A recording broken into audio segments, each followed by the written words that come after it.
आप देख रहे हैं VR न्यूज, एक नजर सच्चाई की ओर। नमस्कार, आप सभी को उस पल का इंतज़ार था जब आरती जी मेरे साथ बैठेंगी और उनसे हम वो पल पूछेंगे जिस पल की वजह से आज ये हालात हुई है। सबसे पहले आरती जी, कैसी हैं आप? हम ठीक हैं, स्वस्थ हैं। आप लोग का साथ चाहिए हमको। अच्छा, सबसे पहले मुझे बताएं कि घटना कैसे हुआ था, शुरुआत से बताएं। घटना हुआ था कोई, इसका ननिहाल है मेरे गांव में, बढ़वा में। तो वहाँ पे गया जाता था, आता था। तो इस सुबह में उस रोज़ हुआ क्या, मेरी भाभी इसको बुलाई। ऐसे नहीं मेरे यहाँ जाते थे, ननिहाल गए थे उस रोज़। तो ये गए तो उन्होंने मेरी भाभी बुलाई, क्या इसको बोले क्या कि आप जो है आइए शादी करवाएंगे हम। तो गए तो वहाँ पे शादी नहीं करवा के वो चले गए अपना हस्बैंड को जगा के चले आए। हस्बैंड इसका पकड़ लिए, मेरा भैया पकड़ लिए, इसको रूम में बंद कर दिए। वहीं से मारा पीट शुरू हो गया। कौन भाई थे वो? मेरा रविकांत है। फिर क्या हुआ? फिर क्या हुआ, मारा पीट के बाद सुबह हुआ। सुबह में फिर ये सब गए, सब हम कॉल किए यहाँ सबको, पापा को किए, भैया को किए कि जल्दी आइए, मार रहा है उसको। हम भी थे दूसरे रूम में। तो नहीं, ये सब पहुंचा लेकिन दरवाज़ा नहीं खोल पाया, नहीं दिया वो सब खोलने के लिए। नहीं खोल पाया तो नहीं गया रूम। बाद में फिर सुबह हुआ तो रूम, जब यहाँ से ढेर सारा आदमी गया तो रूम खोलने दिया। रूम खोला तो देखा मृतक पड़ा हुआ है। किस चीज़ से मार लगी थी? वो तो आप लोग पता लगा सकते हैं, हम तो देखे नहीं थे उसमें मार कौन चीज़ से लगा है। कितने लोग थे मारने वाले? मारने वाले उसमें 2-4 आदमी थे। मेरी भाभी थी, बहनई थे, भैया थे। करंट लगाकर मारने के बाद ये सामने आई थी? हाँ, वो तो देखने से पता लगता है। तो जब उसे मार रहे थे तो आवाज़ वो देने रहे थे मदद के लिए? मदद के लिए आवाज़ दे रहे थे, कोई बचाने के लिए नहीं जा रहे थे, कोई थे नहीं। मदद के लिए आप कहाँ कहाँ भागी थी? हम सबसे पहले मामा को गए बोलने। मामा उस साइडे में रहते हैं, उसको गए बोलने तो वो बोले कि ठीक है, लेकिन नहीं आ पाए वो। क्यों नहीं आए? अब क्या पता क्यों नहीं आए। उसके बाद फिर क्या हुआ? उसके बाद हुआ कि फिर पापा सब गए तो फिर वो बोले तो दरवाज़ा नहीं खोला था तभी। सब वो यहाँ पे पापा भैया सिर्फ के ले गए थे यहाँ से। कितने बजे गए थे ये लोग? ये लोग तो गए थे सुबह 4 बजे लमसम में।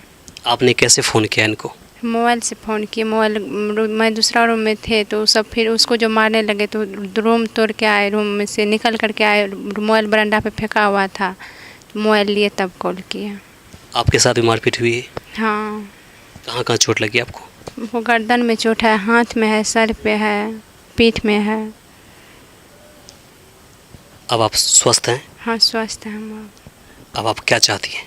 हम न्याय चाहते हैं सबसे, सबका सहयोग चाहिए हमको। अब अपने पिताजी के यहाँ जाएंगे कि आप यहीं रहेंगे? यहीं रहेंगे। हम वहाँ जाके क्या करेंगे हमको वहाँ कौन है अब? कोई नहीं आपका वहाँ पर? नहीं, कैसे मिले थे पहली बार आप? मिले नहीं थे, फ़ोन से बातचीत हुआ था।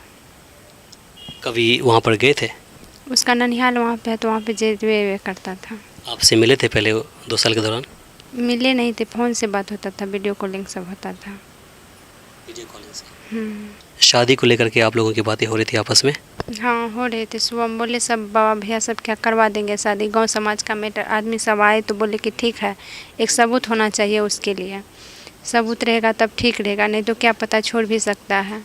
तो वही सबूत के चलते लेट हुआ। तो और एक तो डेट कर गया था सुबह में, और लेट होने के कारण रूम में बंद था। गांव समाज का लोग का भी हाथ था उसमें, लेट कर दिया आने में। जिस तरह से उसकी हत्या की गई, एक षड्यंत्र रचकर, उम्मीद करती थी आप ऐसा होगा? हम कभी भी उम्मीद नहीं करते थे कैसा होगा। शादी को लेकर के आपके भाभी लोग या फिर आपके मम्मी लोगों से बात हुई थी? मम्मी सबसे बोल रही थी कि करवा देंगे शादी। भाभी भी बोली करवा देंगे, फिर क्या हुआ क्या पता। भाभी से इस बात को लेकर कभी लड़ाई झगड़ा? वो तो पहले से ऐसे जानवे करते हैं, आप लोग को तो पता होगा कि कैसे होता है ननद भौजाई में। तो वो धमकी देती थी? धमकी देती थी वो। क्या बोलते थे? नहीं रहने देंगे, एक साथ नहीं जीने देंगे। पूछे नहीं क्यों? ऐसे नहीं बोलते थे, हमको नहीं बताते थे, ऐसे बोलते थे अपने में। जनरली क्या होता है कि भाभी चाहती हैं कि उनकी ननद की शादी उसके भाई के साथ हो, क्या ऐसा कुछ सामने बात आया था? नहीं।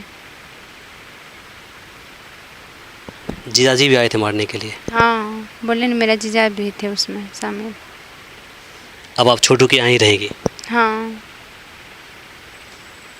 आप सरकार से क्या चाहती हैं? सरकार से क्या चाहते हैं? न्याय चाहिए इसके। किस तरह का न्याय चाहिए आपको?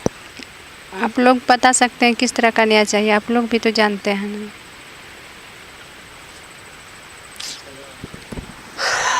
तो अभी आपने सुना, ये आरती जी थी जिन्होंने अपनी बातें रखी है। इनका कहना था कि 2 साल पहले इनकी मोहब्बत की शुरुआत हुई थी।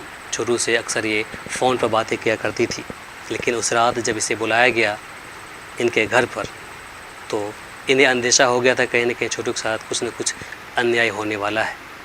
तकदीर को, नसीब को कुछ और ही लिखा हुआ था और वो हो भी गया।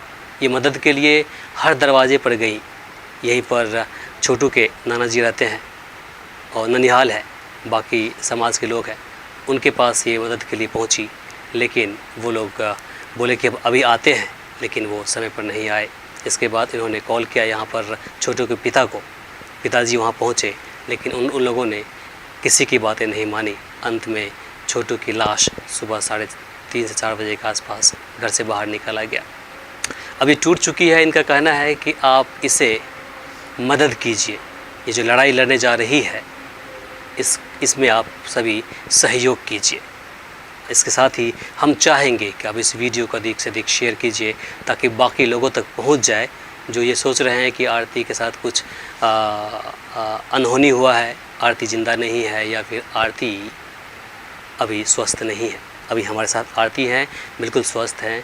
अब ये आगे की लड़ाई के लिए तैयार है। तो फिलहाल के लिए मुझे इमरान को ये सहयोगी एहसान को दीजिए यहीं पर इजाज़त। नमस्कार। हमारे इस चैनल को सब्सक्राइब करें, साथ ही बेल आइकन पर प्रेस करना ना भूलें, ताकि हर अपडेट्स आप तक पहुंचती रहे।